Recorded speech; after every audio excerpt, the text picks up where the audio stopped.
Bagasi sekarang ekspektasinya pelanggan nggak boleh lama-lama kan. Oke. Ya coba kalau Mbak Diajeng sama Pak Tirton turun pesawat atau baggage-nya lama marah-marah pasti ya. Nah itu tugas kita untuk membenahi. Elevate Aviation Journey apa sih? Berarti tugas IAS memperbaiki mata rantai layanan dari servis di dunia aviasi. Jadi pembenahan utama apa? Pelayanan tadi. InJourney ini adalah fokus di dunia pariwisata dan pendukungnya. Pariwisata itu perlu apa aja sih? Di situlah InJourney. Ada airlines nanti, ada airport, ada destination-nya. Mungkin kalian nggak tahu ya, airport Indonesia itu ada lebih dari 300. IAS itu menangani sampai 55 hampir. Ya, jadi kalau dilihat, kita ini punya 4 portfolio besar.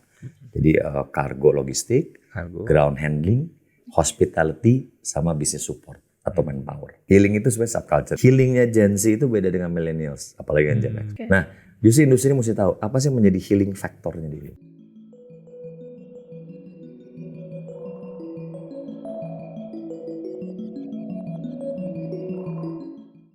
Halo teman-teman semuanya, kembali lagi di The Chapter bersama aku Pak Tirto dan Diajeng. Nah, ini masih suasana Ramadan ya. Iya, masih suasana Ramadan, Nah, tapi mudik mau naik menjelang apa nih? Lebaran sih sebenarnya. Mudik mau naik apa?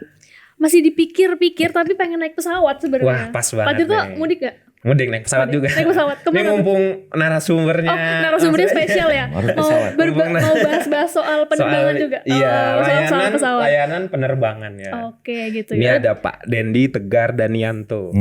Selamat datang Pak Dendi. Thank you. Selaku Direktur Utama InJourney Aviation Service. Itu nanti disingkat IAS aja ya. Yes, biar oke, gampang. yes. aja. Panjang. InJourney. Iya.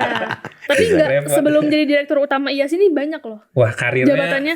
Kira-kira ada 500 jabatan ini, nggak ini? ini mau dibaca Mau kayaknya dibacain penuh semua nggak ini? durasi apa ini? Penuh durasi ya. Jadi yaudah. novel Singkat nanti. aja ya. Singkat aja lah. Singkat aja ya. Tapi sebelum menjadi direktur IAS ini sempat jadi direktur komersial dan pelayanan Angkasa Pura Airports Betul. 2023 sampai 2024.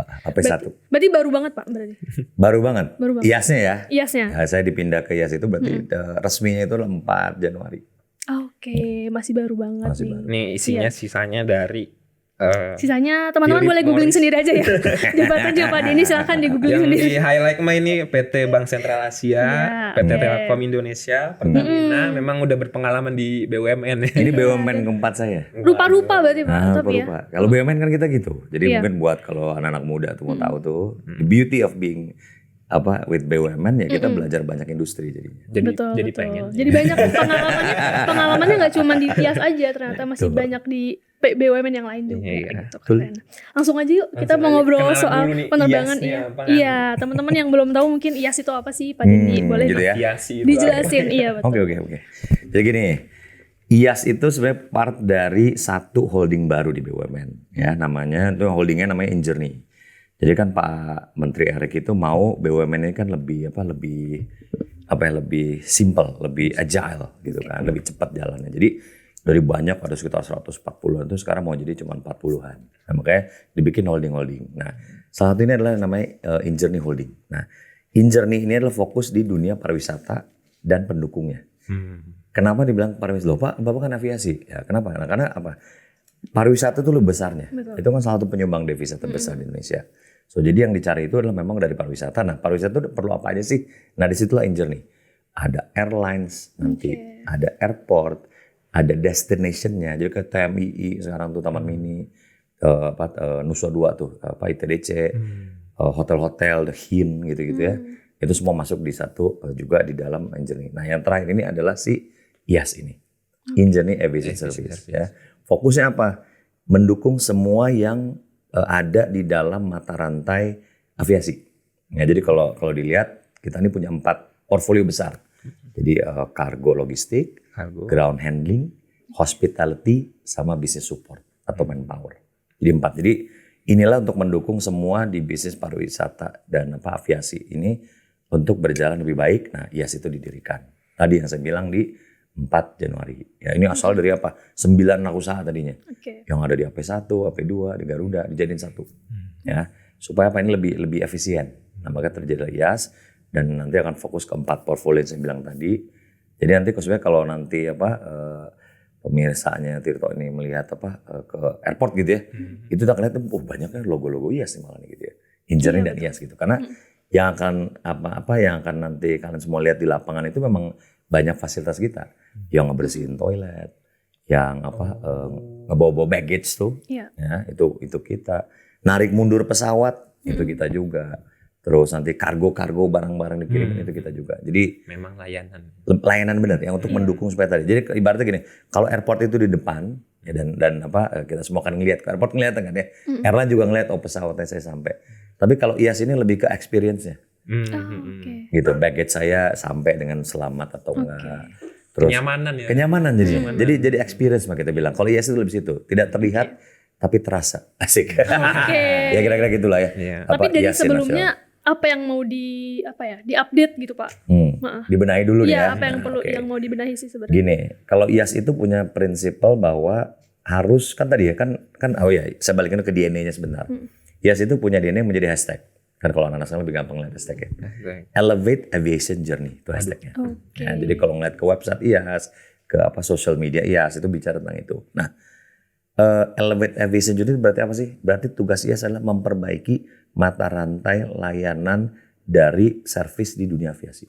Gitu secara harfiahnya, bahasa Indonesianya gitu. Nah, jadi pembenahan utama apa tadi? Pelayanan tadi. Contoh, bagasi sekarang ekspektasinya pelanggan nggak boleh lama-lama kan?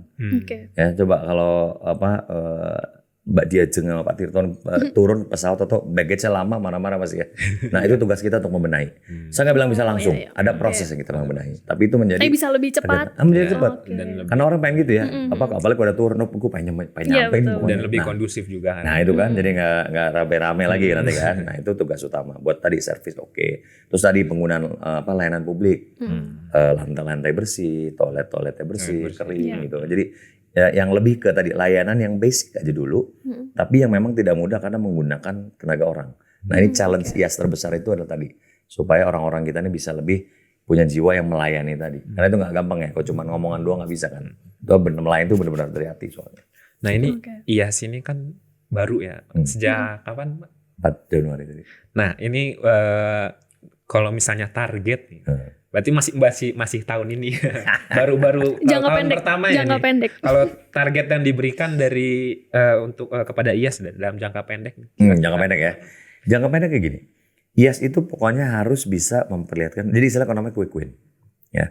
Gini ya, kalau kita nanti ada presiden baru nih. Kan dia udah punya apa? Target 100 hari presiden apa? Sama IAS. Nah IAS itu yang penting apa? Memperbaiki dulu fondasi-fondasi yang saya bilang tadi untuk Tadi pelayanan. memperbaiki. Ya. Kelihatannya simpel. Tapi itu ternyata paling penting. Orang kalau ditanya ke airport bukan mau apa? Oh saya mau ada retail yang keren, F&B yang bagus enggak. Saya mau toiletnya bersih. Saya mau bagasi saya cepat. Saya mau saya dilayani di check-in itu dengan penuh senyum dan penuh bantuan. Gitu aja dulu. Iya. Jadi itu target utama kita. Jadi bukan dari segi keuangan dulu, bukan dari segi konsolidasi supaya lebih menghasilkan profit. Bukan itu dulu. Tapi pelayanan dasar. Karena itu menjadi haknya publik. Tadi Jadi jangka itu pendek tugasnya. kan. Betul. Kalau 5 tahun ke depan, Nah, jangka panjang nih gini. katanya mau jadi top Iya dong. global. Iya, 5, betul. top 5 global. apa 10? 5 Top apa 10 10 lah, top? kita anggap top 10. Karena, waduh di tatanan dunia ini bergeraknya cepet ya. Orang Oke, ada oke. merger acquisition ini susah juga. Kita targetin top 4, toto ada top 6 yang naik. Aduh gitu. Tapi top 10 itu oke lah. Tapi buat tatanan global. Kenapa?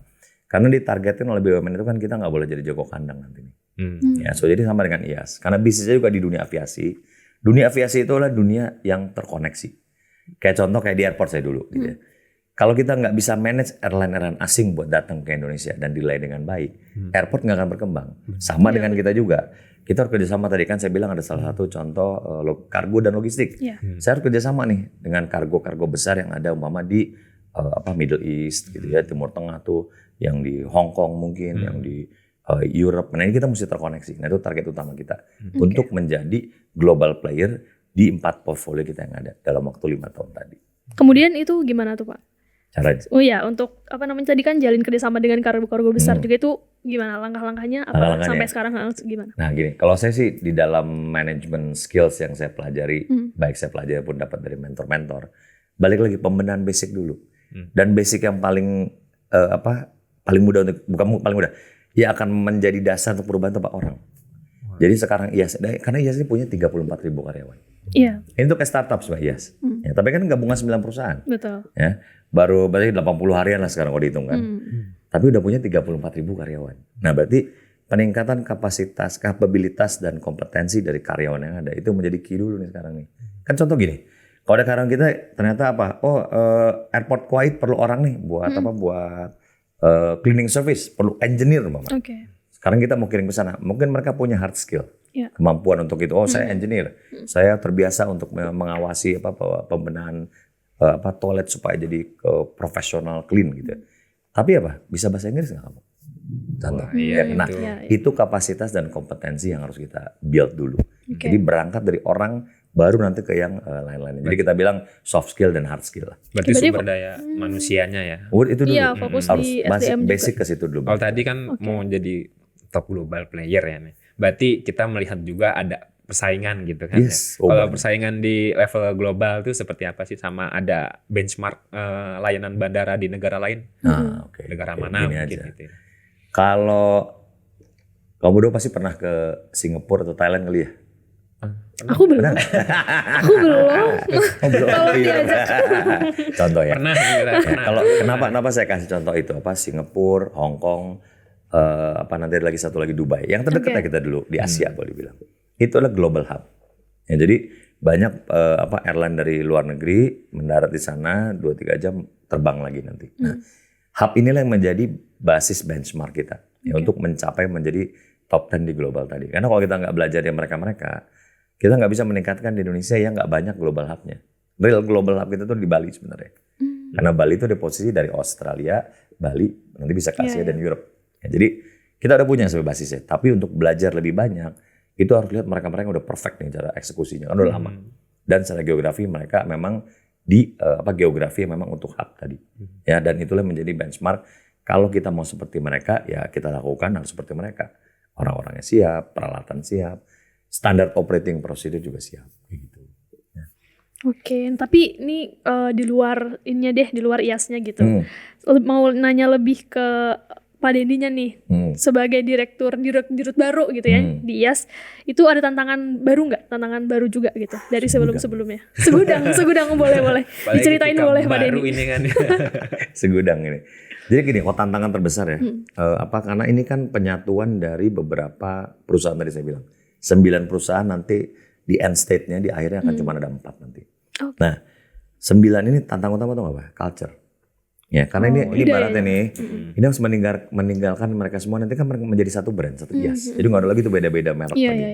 Nah, ini kan masih bawa culture masing-masing kan. Nah, makanya strategi kita lah, lo harus tinggalin jas kalian tuh mesti tinggalin dulu yang alma mater udah nggak bisa dipakai lagi. Oke. Jas kalian akan baru nama IAS. Nah, penyatuan culture itulah yang menjadi salah satu tugas terbesar saya sebagai CEO, ya, sebagai direktur utama. Karena tadi balik lagi itu ujungnya kalau culture itu ke siapa coba saya tanya? Ke orang kan. Ya, balik lagi tadi fundamental orang harus benahi melalui culture. Nah, ini yang selalu paling terbesar dari tugas-tugas CEO tuh di situ. Karena gini, kalau 9 perusahaan ini untuk menjadi lebih efektif itu kita akan gunakan banyak mungkin financial strategy, ya business development. Yeah. Tapi kalau orang ini nggak ada yang satu yang sama gitu loh, beda. Satu perusahaan beda penanganan dengan perusahaan yang lainnya. Karena orang walaupun sama posisinya, sama-sama cleaning Mama. Tapi kalau dia biasa beroperasi di Jakarta sama biasa beroperasi di Medan atau di Makassar, culture-nya itu beda.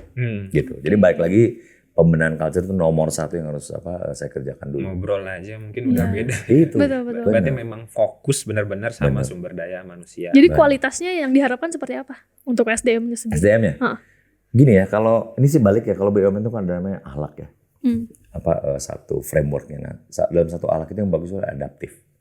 Nah, karena kita ini lagi dikonsolidasi, kan lagi bergerak kan. Perusahaan dari banyak cuma jadi 4. Nah, dalam konsolidasi ini orang-orang ini harus adaptif. Intinya itu dulu. Kalau kamu nggak adaptif, kamu sendiri yang ketinggalan. Ya, dan ini yang kita terapkan ke orang-orang bahwa kalau gini nih, bicara integritas itu mah hygiene factor. Orang harus berintegritas gitu ya. Iya. Itu mau udah ibaratnya kayak orang punya iman lah kayak gitu. Mumpung masih. Emang seharusnya kayak gitu. Iya, Ya kan? Itu hygiene factor. Tapi kalau bicara adaptif itu tergantung keadaan dan situasi. Ya contoh deh, mau one day Tirto ini dibeli sama CNN Mama. Ya, kan itu memerlukan adaptif tadi. Wah, sekarang Toto ada perusahaan besar nih. Gak usah jauh-jauh deh. Mama media group besar ya Mama. Wah, SCTV Toto beli nih. Iya. Kalian harus adaptif kan. Semua pun yang ada di sini wah beda nih kita kerja dulu enak aja dengan ini bebas bisa langsung ngomong atasan. Tahu-tahu sekarang ada struktur. Waduh, atasan gue total 5-3 struktur di atas gue nih, ini jadi beda. Nah, itu yang paling nggak paling susah, paling challenging yang untuk diharapkan. Dan itu nggak bisa diajarin, tapi harus ada timing sedikit. Nah, kalau untuk pendidikan dari SDM-nya dari IAS-nya ada program-program untuk upskilling-nya. Ya, oke, bagus nih pertanyaannya. Jadi gini, kita dari 34.000 karyawan itu sekitar hampir 90% itu SMA, karena frontliners. Ya, karena kan yang di depan nih. Nah, kompetensi itu apa sih yang paling bisa? Jadi gini, kalau ada nanti kalau pemirsanya itu bisa googling dia. Namanya certified base kompetensi. Certified base. Jadi kita sekarang ini lebih dianjurkan, apalagi yang vokasi ya. Biarpun kalian cleaning service, tapi kalau kalian ngambil satu master class nih, ya, tentang apa? Oh, cleaning service dengan teknologi terkini, ya. Nah, itu menjadi kekuatan tersendiri buat karir tuh. Jadi tidak harus saya setelah ini harus menjadi S1, nggak harus seperti itu dulu. Tapi ahlilah di bidangnya. Itu kan vokasi kan sebenarnya. Makanya sekarang kan D1, D2, D3 itu agak hidup lagi, ya, terutama setelah pandemi. Karena vokasi inilah yang menjadi kepentingan orang bisa langsung kerja. Kita ini berapa? 270 juta ya. Ya. Itu perlu orang-orang yang cepat kerja dulu. Betul. Karena dengan itulah daya tahan bangsa ini secara ekonomi gitu, secara kesejahteraan itu oke kalau orangnya udah siap kerja. Nah, ini yang sedang IAS lakukan. Kita kan dengan mini ya. 34.000 ya oke lah, nggak banyak tadi ratusan juta. Tapi kan juga mini di dalam konstruk seperti Indonesia gitu ya. Supaya kelihatan ya kita lakukan justru fokus ke mereka-mereka ini. Jadi kayak certified study, master class, ahli di bidangnya itu yang sedang kita lakukan. Oke, ini menarik ya. Menarik, luar biasa banget. Tapi dari 34.000 itu apakah ini juga jadi salah satu Pak Dandi itu punya karyawan Gen Z kan? Banyak. Itu jadi salah satu 80%, terobosan juga gak sih? 80%, 80% Gen Z dan millennials. Gen Z dan millennials, oke. 80%. Yang Gen Z-nya sekitar 40 dari 80. Nah, ada kriteria tertentu nggak buat Gen Z nih untuk anak muda yang pengen berkarir di BUMN gitu? Banyak banget. Jadi gini, ini sih tapi sebenarnya lebih ke generalnya juga. Tapi justru IAS akan perlu. Yang kita perlu itu adalah memang anak-anak Gen Z yang bisa mengaplikasikan keseharian mereka dalam teknologi, tapi dalam bekerja. Ini contoh, saya balikin lagi nggak usah yang ribet-ribet, cleaning service aja. Kita itu nanti akan menerapkan cleaning service yang menggunakan internet teknologi. Contoh gini, kalian tahu kotak tisu ya? Iya. Sebenarnya ada satu alat di kotak tisu itu yang bisa buat manage. Ini udah makin habis dia ada ngukurnya. Jadi nggak, orang kan kadang kita suka protes, aduh ke airport nggak ada tisu nggak gitu, ke tempat publik lah mesti. Nah, sebenarnya ada teknologi itu. Nah, kalau typical millennials atau Gen Z yang masuk ke gue tahu tentang ini, itu yang dia bisa jadikan sebagai salah satu dia bekerja. Pak, ini memerlukan di sini loh Pak, atau Pak ini udah ada alatnya, coba saya mau analisa ini mau seperti apa kita bisa lebih efektif efisien. Nah, jadi coba lihat aplikasi yang mudah seperti itu. Itu namanya kan kalau di dunia sekarang tuh Internet of Things. Jadi walaupun kotak tisu itu aja bisa didigitalisasi itu. Saya kasih contoh. Nah, Gen Z, millennials ya, terutama Gen Z yang udah nggak kenal koran sama sekali kan. Betul. Nah, yang hal seperti itu harus terbiasa. Supaya pada saat berhadapan dengan penggunaan teknologi seperti itu bisa dimanfaatkan dengan lebih efektif. Karena ada orang udah lupa checklist aja ditambah Pak kan kayak gitu ya. Masih konvensional banget kerja aja gitu. Berarti emang inovatif, ngasih ide-ide. Tapi Gen Z memang lebih adaptif, gampang adaptif juga. Tapi cepat bosen juga. Iya sih, itu perlu diwaspadai. Adaptif, tapi harus bisa menggunakan adaptifnya ini untuk menjadi sesuatu yang bisa dianalisa. Nah, kayak gitulah kira-kira. Sedikit heavy, tapi kalau bisa kayak begitu, percaya deh banyak karir yang tersedia buat Gen Z. Karena Gen Z ini lahir dengan kan saya kan millennials, enggak ya? Wow, millennials. Saya Gen X kalau saya. Gen X, ya benar. Gen Z itu punya saya bilang unfair advantage ketimbang generasi kita yang dulu. Internetnya belum kayak sekarang. Boro-boro. Saya kan generasi saya lebih dibilang digital migrant. Kita masih ada dari koran, sekarang beralih ke digital based news. Contoh kayak gitu. Ya, Gen Z menggunakan koran kali. Benar. Ya enggak? Nah, tapi di dalam transisi itulah tadi Gen Z itu harus bisa kapitalisasi jadinya. Ya contoh ya jujur kayak influencer itu sebenarnya adalah kenapa rise of influencer banyak banget sekarang gitu kan. Atau contoh lah podcast macam kayak begini menjadi satu institusi tersendiri yang menghasilkan. Itu karena tadi penggunaan internet. Nah, di situ tuh Gen Z yang saya juga mengharapkan di IAS biar bisa kayak begitu. Kadang kalian juga mesti kreatif. Gitu cara kalian ngomong nanti mempromosikan service kita walaupun di area kalian. Itulah yang harus kalian lakukan. Kalau kalian punya medianya. Jadi bedanya apa? Sekarang ini audience itu adalah medianya. Dan kita semua ini media. Kita punya IG kita punya TikTok, ya kita punya Snapchat maybe kok pakai. Kita tuh jadi media. Nah, apapun dalam skala kita bisa jadi media. Balik lagi tadi kalau misalnya tempatnya nyaman juga, layanan nyaman juga, nanti mereka update mungkin nge-share sendiri kan itu ya. gitu. Jadi media ya. Ini balik lagi ke tantangan dan strategi. Kalau bagi Pak Dendi sendiri untuk seperti apa sih ekosistem pariwisata di Indonesia, sama apa saja yang perlu diperbaiki? Oke. Kalau perlu diperbaiki terlalu inilah ya. Mungkin saya harus jadi Kemenpar. Tapi kalau tantangan pariwisata, gini. Ini ada 3 yang unik ya. Pariwisata berasal dari 3 biasanya.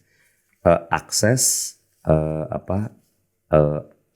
attraction and amenities. Berangkat di situ. Akses itu apa?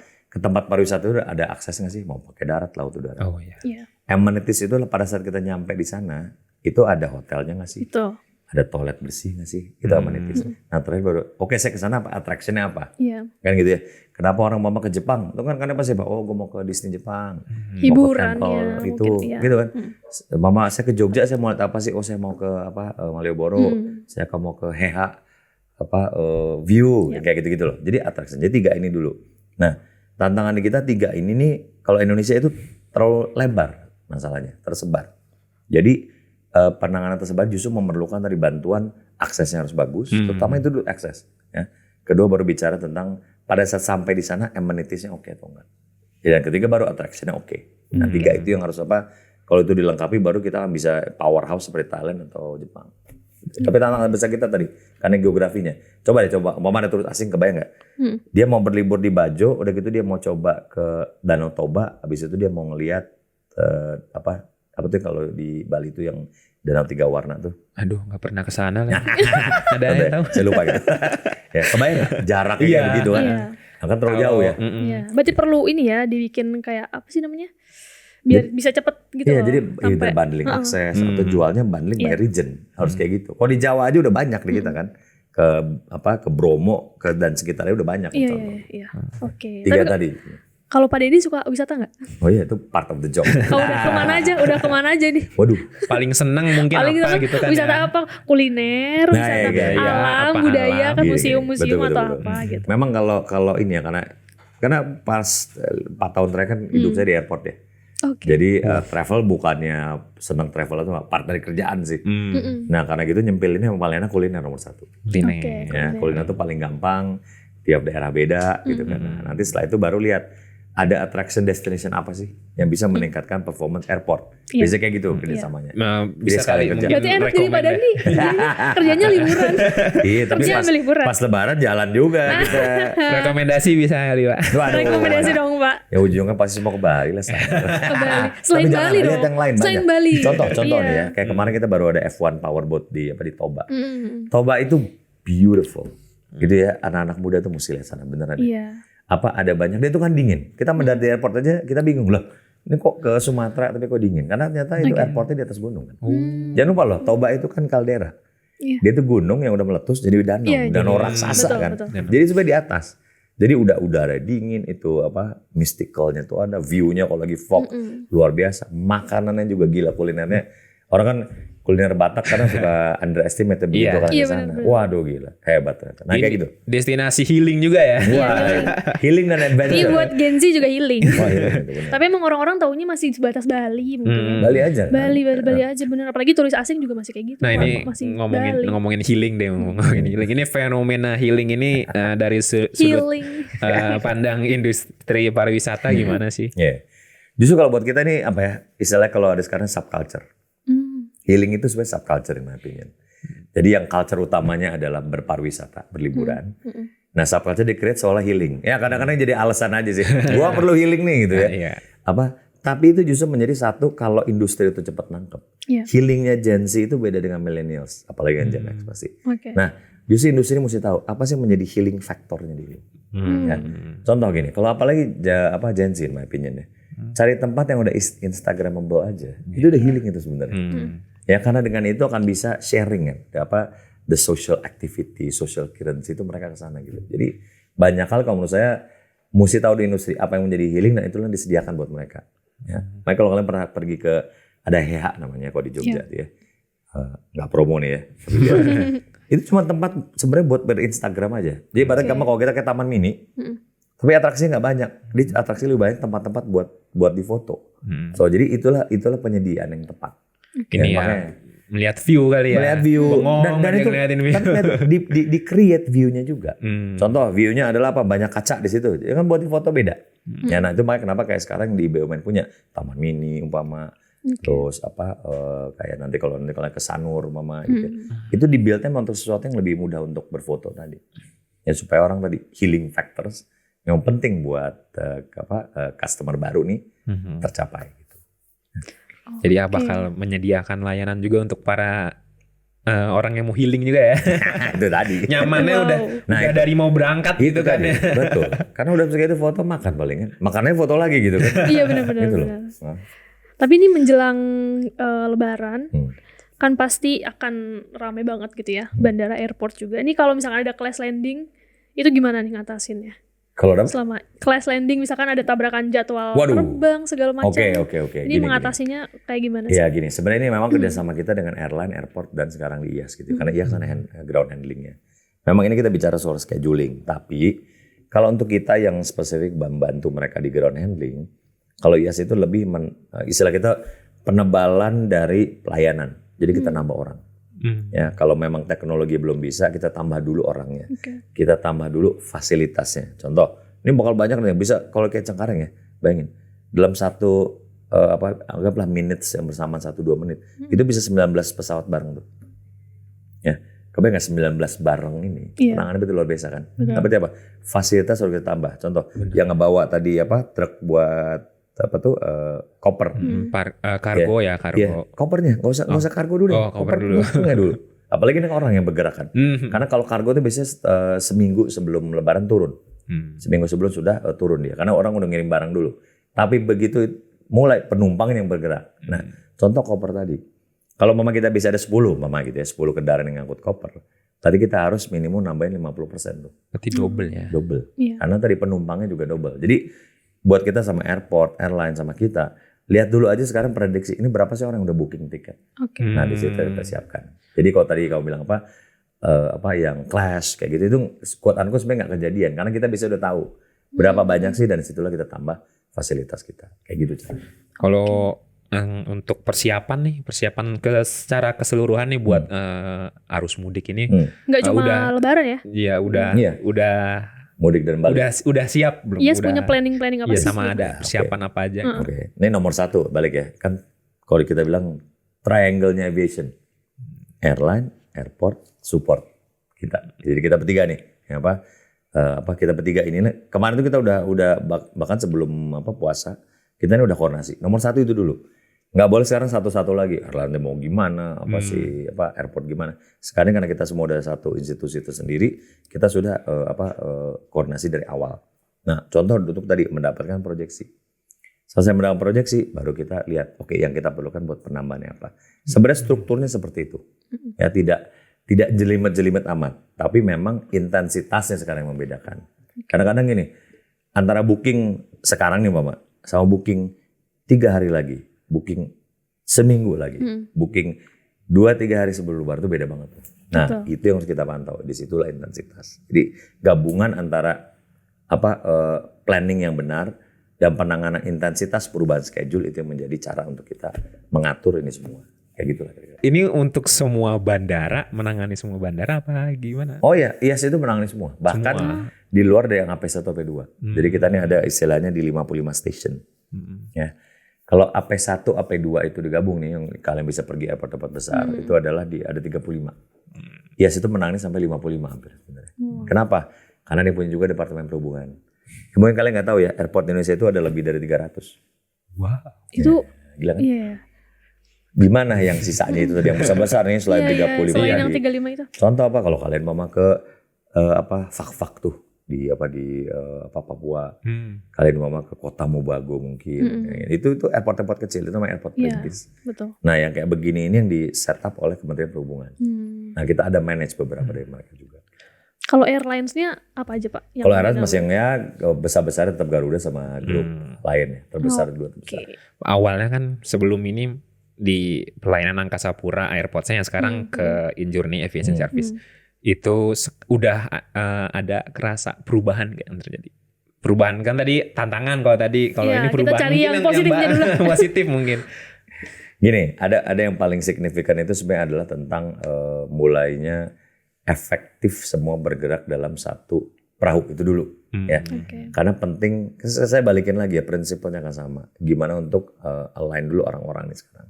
Nah dengan orang bergerak satu ini mulai terasa perubahan dari segi layanannya. Contoh, kalau dulu kita akan ini nanganin toilet siapa sih sebenarnya, airport apa support company? Oh masih bingung, masih confused Nah di situ sekarang ya. enggak, udah Jadi jelas kan. saling lempar-lempar ya. Iya sekarang ada apa IAS. IAS yang memang akan mendapatkan benefit dalam pengelolaan itu kan dari segi bisnis kan. Tapi IAS juga harus siap terima komplain, masukan, karena yang menangani adalah IAS. Nah, seperti itu. Jadi itu ada yang berubah tuh di situ. Dari segi cara kita beroperasi sekarang. Ya udah nggak ada.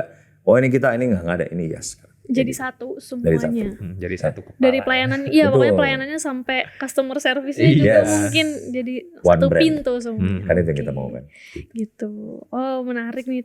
Mas Dendi terakhir deh kasih tagline atau mungkin apa ya pesan deh buat teman-teman yang Kita buat ngenalin juga mungkin kan karena masih juga. baru nih. Iya teman-teman yang mau liburan. Yang mau liburan? Iya yang mau liburan. Mungkin teman-teman mau Gen lebih Z. tahu IAS juga gitu kan. Betul. Jadi gini, ini buat teman-teman Gen Z and millennials lah ya. Jadi kalau nanti kalian melihat satu logo yang namanya Injourney Aviation Service ya. Tolong kasih masukan ke kita baik itu di ini kan kalian media sekarang. Iya. Ya pasti mudah-mudahan yang bagus.